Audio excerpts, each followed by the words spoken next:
Alright, I spent a lot of time watching the bowl games yesterday, and all I can say is that somebody must have spiked the water coolers at all the games right before the punters got their drinks, because holy they were popping off like a 14-year-old just taking a hit of crack before walking into a Chuck E. Cheese. Let me take you to Georgia Tech versus Vandy. Jesse Mirko, a man you're probably going to see on Sundays, is going to show you why as he launches a nuke, and apparently Georgia Tech's player blocks this gunner into the returner. I know this is a dubious call, but apparently that's what it was, which lets the ball roll 18 yards to the 2, making this a 69-yard punt to the 2. Does it get better? It sure as hell does. Let me take you to Oklahoma versus Navy, a game that already had some great pin punts, like the Reithman hitting 1 to the 6, Elzinga getting a fair catch at the 4, then a nice bounce to take it to the 5-yard line. The most impressive one though, Riley notices the returner standing a bit too close and on the wrong hash, so he puts one on a rope over the left shoulder of the returner, forcing him to watch this ball take itself out of bounds at the 7, netting the midshipman 70 yards on the punt. But the day is still young. Texas Tech versus Arkansas.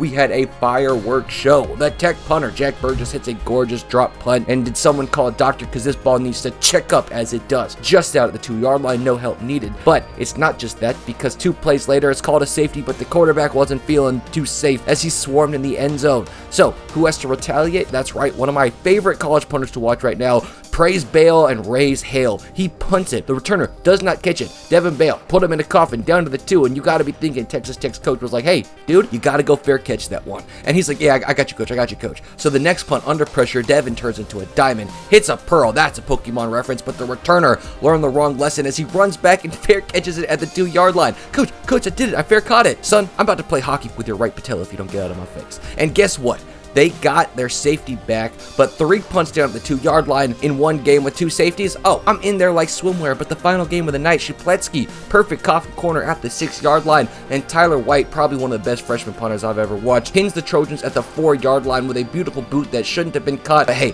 I'm happy it was, and what a hell of a day for punters. Let's hope it keeps up throughout the rest of the bowl mania. At the 2-yard line, a special teams blunder.